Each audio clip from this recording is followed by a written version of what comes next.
जी, अतुल, जैसे कि हम लोग देख रहे हैं कि अभी कुछ टाइम पहले विधानसभा चुनाव हुआ था जो कि काफ़ी इंटरेस्टिंग रहा, जहां पर ये साफ नहीं हो पा रहा था कि बीजेपी जीतेगी या समाजवादी पार्टी जीतेगी।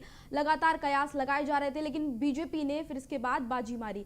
और अब अगर हम विधान परिषद चुनाव की बात करें तो यहाँ पे भी यही कहा जा रहा था कि समाजवादी पार्टी और बीजेपी के बीच कड़ी टक्कर है, लेकिन अब जो रुझान फिलहाल सामने आ रहे हैं, ताजा स्थिति की अगर बात करें तो हर जगह बीजेपी बढ़त बनाए हुए है।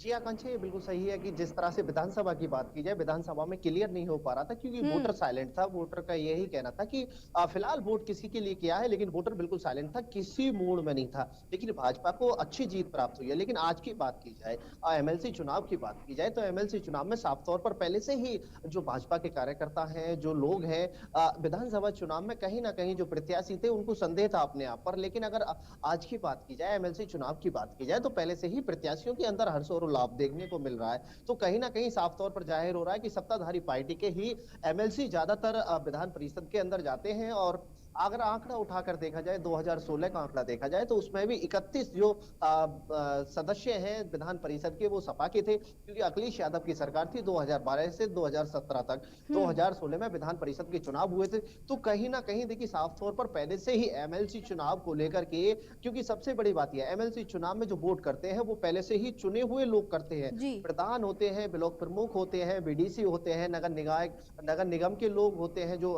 सदस्य होते हैं। तो कहीं ना कहीं ये साफ तौर पर पहले से ही क्लियर हो जाता है कि जिस पार्टी का समर्थन होता है, जिस पार्टी की सरकार होती है, तो कहीं ना कहीं उसके लिए ज्यादा समर्थन मिलने के चांसेस रहते हैं। और अब की बात की जाए, फिलहाल की बात की जाए, देखिए जो स्थिति चल रही है एमएलसी चुनाव को लेकर के, जिस तरह से अगर मेरठ गाजियाबाद सीट की बात की जाए, तो धर्मेंद्र भारद्वाज स्टार्टिंग से ही आगे चल रहे हैं। तो हम्म। कहीं ना कहीं सबसे बड़ी बात यही है कि सरकार जिसकी होती है, एमएलसी चुनाव का रुझान उसी की तरफ देखने को मिलता है, क्योंकि उसी पार्टी के लोग, विधायक की बात की जाए, ज्यादातर जो लोग होते हैं, विधायक हो, जिला पंचायत अध्यक्ष हो, अभी जिला पंचायत अध्यक्षों से मुख्यमंत्री जी ने बात भी की थी चुनाव को लेकर के। तो कहीं ना कहीं स्पष्ट हो रहा है कि विधान परिषद के अंदर पहले से ही भाजपा ने अपना जो पकड़ है वो बनाए हुए है। कैडी मशक्कत करने के बाद, कैडी मेहनत करने के बाद जो चुनाव के परिणाम आने वाले हैं, उसी हम्म। का इंतजार है। कहीं ना कहीं भाजपा के लिए जो टक्कर विधानसभा चुनाव में थी, वो विधान परिषद के चुनाव में देखने को नहीं मिल रही है, क्योंकि कहीं ना कहीं देखा जाए तो विपक्ष इतना मजबूती के साथ मैदान में नहीं उतर सकता है जितना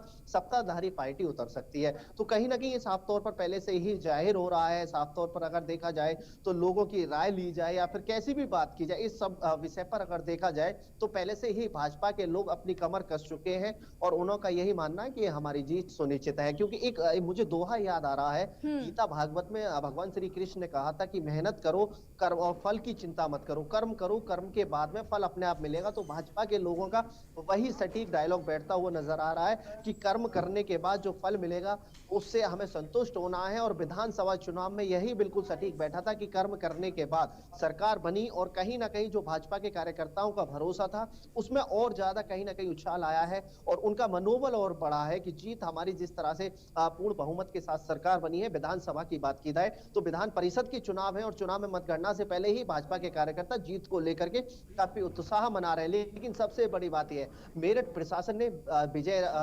विजय जुलूस पर और रोड शो पर, सब पर प्रतिबंध लगाया है। सभी जो प्रत्याशी है उनको पहले ही निर्देशित कर दिया है, किसी भी तरह से कोई रोड शो नहीं निकाला जाएगा, कोई विजय जुलूस नहीं निकाला जाएगा। अगर इसका उल्लंघन करते हैं तो सख्ती से कार्रवाई की जाएगी।